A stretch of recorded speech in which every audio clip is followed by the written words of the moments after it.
Hey guys, it's Kelly. Welcome back. Today we have an empties video, so I'm going to be sharing my beauty garbage, letting you know what I have finished up recently and sharing mini reviews on those products. Now, I did kind of film this makeup look. It was my last get ready with me, and I will leave it linked down below. But if you watch that, I did change my lip like I said I was going to because I was doing a lip swatch video with these, and I'm so paranoid that I have brown lipstick in my teeth right now. And this is from the For a Holiday Snowed In Fireside Hotties set, and I'm wearing the shade Portland. If you want to see the other lip colors, you can check it out on my Instagram.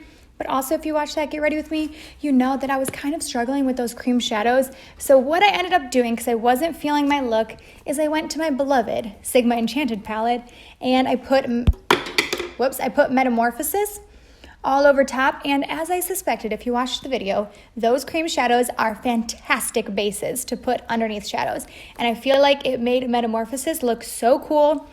And then I blended it out with a little bit of Indecent. So it was, if you're interested in this look, check out that video, but also know that I used a little bit of these. Normally I wouldn't pair brown and purple, but I don't hate it. This was just the last color that I wore in the lip swatch video, and I'm like, well, if I take this off, I'm gonna be stained brown. So brown lips it is. If you watched Monday's video, you know that it's Bold Lip Week. If you didn't see Monday's video, I'm wearing bold lips basically every day for the next 2 weeks. So stay tuned for more colors like this. That's a long enough intro though. Let's go ahead and hop into the empties. I don't have as much makeup in this video as I normally do. I would say I have a lot more skin care, body care, hair care.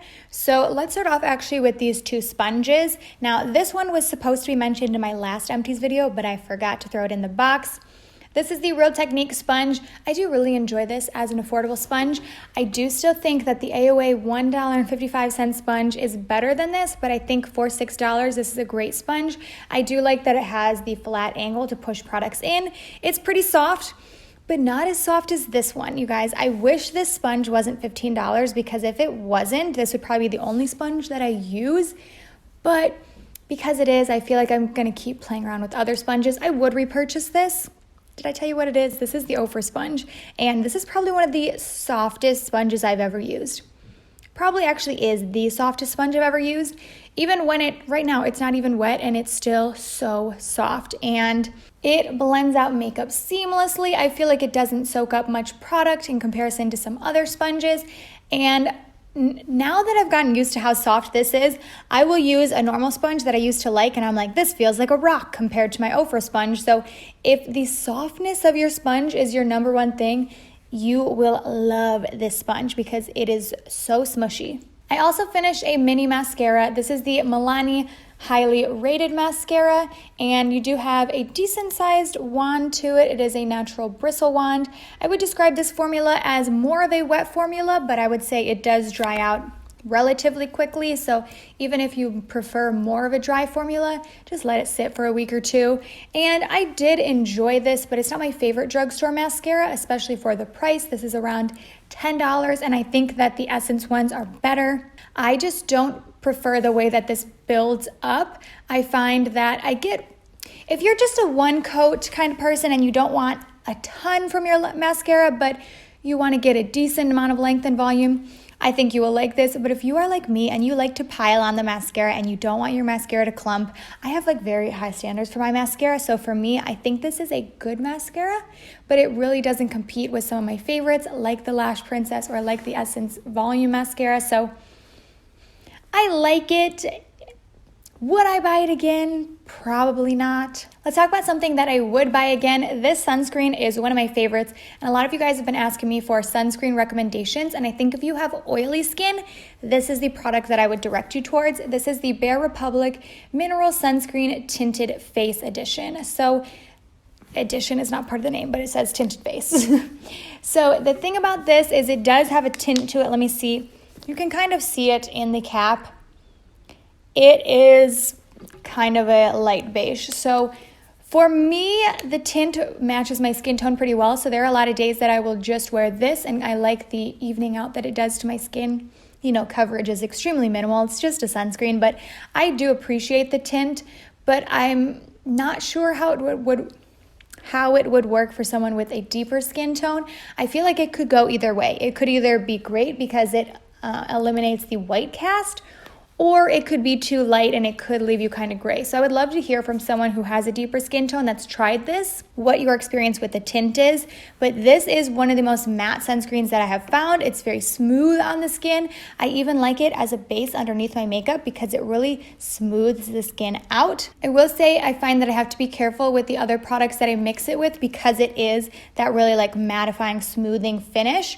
I find that if I mix it with something too oily or too glowy, it might pill up. They don't always work the best together, so you have to think about that when you're applying it, but it's a great like summertime sunscreen for me. Right now, I'm using the Coola sunscreen, which I like because it makes my skin look really glowy. It kind of hydrates it a little bit. I think it's a nice base under my wintertime makeup. But I would 500% purchase this again. I like their like body sunscreens as well. Like I want to try even more from the brand. I really like that sunscreen. Let's talk about something that kind of goes hand in hand with sunscreen, but also maybe not really. This is self-tanner. Self-tanning is not a must, so it doesn't necessarily go hand in hand with sunscreen, but for me, I avoid the sun so much that I like to get it artificially through my fake tan. So I know self-tanning is not for everyone, but this is a formula that I love. This is the Isle of Paradise brand. Mine is looking rough. Like, let me show you all the brown around the cap, and the strangest thing is happening. Let me explain in a minute. First, let me tell you a little bit about this in case you're not familiar with water self-tanners. So this is kind of a newer technology. It is basically a water, which at one time was clear. Now mine is not clear. But you spritz it onto the skin and you just blend it in. What I like to do, I spray it directly onto my skin. Some people spray it onto their tanning mitt, but I spray it right onto my skin. And then I just buff it in with my tanning mitt. Love the result. It's not as intense right off the bat as like the Loving Tan or some other self-tanners. For me, I think one application gives me a nice glow, which is kind of the area I like to be. I don't like to be too dark, at least because at that point it's like so far from my natural skin tone that it looks a little bit, maybe not the best on me personally. But if you like kind of a subtle tan, I think you would like this. This is the dark shade, so if I do 2 applications with this, I can get pretty dark. Now, this is the sister company to the brand Tan Luxe. So this is kind of a more affordable version of the Tan Luxe self-tanner, which I love as well. Tan Luxe is almost twice the price of this, and they have the exact same amount of product in the bottles. I do like Tan Luxe a little bit more, I have to say. I find that it builds better if I apply it over a couple of days, and I also find that it fades better. This I can get a little bit scaly and patchy as I fade. You can help with that if you are properly exfoliating and moisturizing. It won't be as bad, but I find that the Tan Luxe is kind of foolproof. Even if you're not properly caring for the tan, it's still going to fade very gracefully, whereas this can be a little bit more high maintenance. But I would highly recommend a water self-tanner if you feel that you are at least a mid-level tanner. You don't have to be an advanced self-tanner, but I would say if you have a little bit of self-tanning under your belt, I would go for this. I wouldn't recommend it for beginners because there's no color guard, so you don't know where you're putting the product. But that's also the reason that I like it as an experienced tanner, because I don't have to worry about washing off a color guard in the morning. I don't have to worry about it getting on my clothes or my bed, so I like that. Now, the weird thing I wanted to mention about this, if you can see, there's like a tiny bit left, but it's definitely gone bad. It's turned into like this milky color. And even before then, this is kind of gross, and I was still using it even though I probably shouldn't have been. It was still clear, but there were like little floaties around in it, like little white floaties. So I don't know if something was growing in here. I'd only had this for about a year, maybe a little bit more than a year. It says a 12-month lifespan. I don't know though, because I had my Tan Luxe. I've had it for even longer, and it still is clear. It looks like regular water. So I don't know. Love this though, would repurchase it. I'm starting to see other brands come out with products like this though, so I want to try a few others, but I would highly recommend this one. You can buy it at Sephora. Next is my Pravana Intensive Therapy Leave-In Treatment. I finished this up in my Project Pan. If you keep up with that series, you know. Now this was a special edition one for Breast Cancer Awareness Month, so it was pink, but you can usually buy this like purple. I believe they sell it in blue also.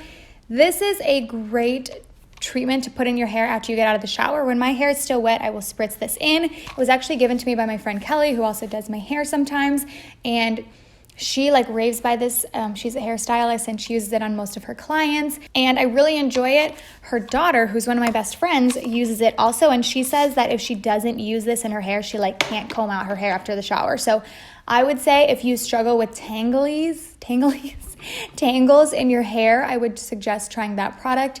It has a really great scent to it. It's very hydrating on the hair, and I also find that it leaves my hair very, very smooth once it's dry. Let's stick with hair before I hop into my last item, which is skincare. But this is the Moroccan Oil Hydrating Conditioner, and I did enjoy this, but I felt like I used it up pretty quickly.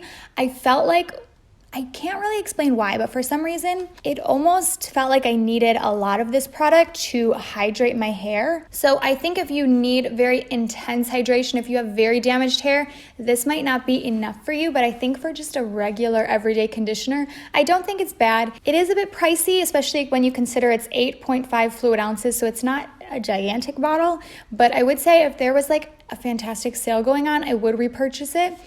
I didn't even think I liked it that much until after it was gone, I switched to a different conditioner and I was like, my Moroccan Oil was better. So it's pretty good. It didn't blow me away. My favorite conditioner is still the Kenra conditioner, but it's not bad. And finally, this product I love, and I have a backup of this already, but even when my backup's gone, I'll repurchase. This is the Pixie Peel and Polish. So this is both a physical and a chemical exfoliant, and you can kind of use it either way or both ways. What they recommend doing is you apply it to the skin, leave it on for only like 2 minutes. Like, don't leave this on for very long. It can get pretty intense if you leave it on. And then it does have little granules in it, so you can scrub at the skin. I don't usually do that, or if I do, I try to be very gentle with it because I try to avoid physical exfoliation with the skin. This is not a bad product to physically exfoliate with though, because the granules are a bit more, they're fine. They're not like large chunks on the skin. But the reason that I love this so much is actually for the chemical exfoliation. It has lactic acid in it. So even if you're not going to scrub it at your skin, if you just leave it on for 2 minutes and wash it off, it will still help exfoliate the skin because it has those AHAs in it. And I try to use this 1 to 2 times a week. Yeah, they say you can use it 2 or 3 times a week. I'm more like 1 or 2. And I kind of forgot I had this and how great it was until I threw it in my skincare project pan. I was up here before I started my skincare project pan, and then I tracked the progress to here, but I've just continually used it since then because it really does help smooth out your skin. And I think if you're struggling with texture, this is a product that you would really enjoy as a like 1 or 2 a week mask. So that's going to complete this empties video. Those are a few products I have used up recently. Thank you guys so much for watching, and I will see you in my next one. Bye.